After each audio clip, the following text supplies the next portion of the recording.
यमुना नदी में डूबने से बेटी व पिता की हुई मौत।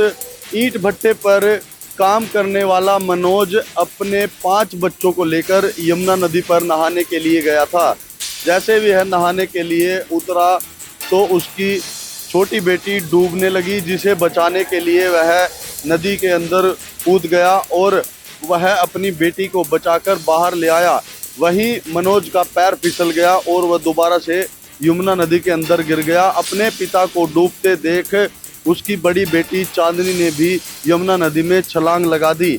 यमुना नदी में डूबने से दोनों की मौत हो गई। 1.5 घंटे की कड़ी मशक्कत के बाद दोनों के शव को बाहर निकाला गया। फिलहाल दोनों के शव को पोस्टमार्टम के लिए पानीपत के सिविल अस्पताल में रखवाया गया है। पानीपत से जनता टीवी के लिए अनिल सैनी की रिपोर्ट।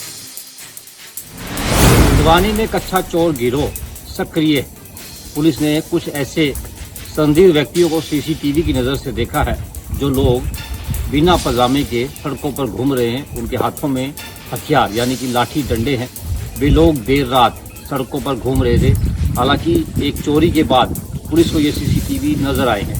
भिवानी के वार्ड नंबर 1 के अंदर ये सीसीटीवी देखे गए हैं, जहां के पार्षद ने भी अब लोगों को सुरक्षित रहने के लिए खुद भी सहयोग करने को कहा है। उनका कहना है कि लोग जागरूक रहें। वहीं पुलिस ने रात्रि गश्त बढ़ा दी है। उनका कहना है कि इन लोगों की तलाश पुलिस को भी है। पुलिस मामले की जांच में जुटी है। पुलिस का यही मानना है कि ये लोग कहीं मध्य प्रदेश के बावरिया गिरोह के सदस्य भी ना हो। जनता टीवी के लिए भिवानी से दीपक मुटेरिया। जींद में एक दर्दनाक सड़क हादसा देखने को मिला है। दर्दनाक सड़क हादसे में 23 साल के पहलवान नरेश की दर्दनाक मौत हो जाती है। और जिस प्रकार से जानकारी मिली है कि आज सुबह तकरीबन 5 बजे के करीब जो नरेश है पहलवान, वो अपनी गाड़ी से जींद की तरफ आ रहा था। तो रास्ते में बिड़ताना टोल के पास आगे से ट्रक जो आगे चल रहा था तो उसके पीछे गाड़ी जा टकराई और गाड़ी के टकराने के बाद जो गाड़ी के अंदर बैठा ड्राइवर था वो गाड़ी के अंदर फंस जाता है। और हादसा इतना ज़बरदस्त था कि गाड़ी के परखच्चे उड़ जाते हैं और जो गाड़ी का चालक है पहलवान नरेश वो गाड़ी के अंदर फंस जाता है। उसके बाद से जो आमजन है उन्होंने गाड़ी के अंदर से कड़ी मशक्कत करने के बाद नरेश पहलवान को बाहर निकाला, लेकिन उससे पहले बात की जाए तो मौके पर ही जो नरेश पहलवान है उसकी मौत हो चुकी थी। उसके बाद वहाँ पर डायल 112 पहुंची और जो आमजन है उन्होंने इसकी सूचना पुलिस को भी दी।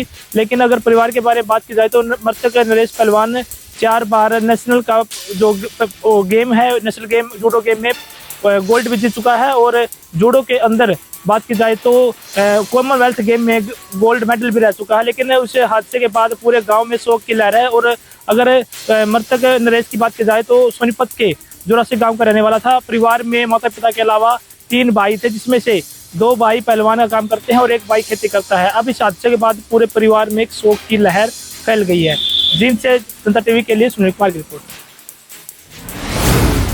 सोनीपत के खरखोदा में एक बार फिर बदमाशों ने पुलिस को खुली चुनौती दी है। खरखोदा कोर्ट परिसर के बाहर नीरज रफ्कातिया नाम के एक शख्स की अज्ञात हमलावरों ने ताबड़तोड़ गोलियां बरसाकर हत्या कर दी है। तस्वीरें आप इस वक्त देख पा रहे हैं। कोर्ट परिसर के बाहर किस तरीके से सुरक्षा व्यवस्था पर जो है सवाल भी खड़े हो रहे हैं। कहीं ना कहीं बड़ी चूक है वो सामने आई है।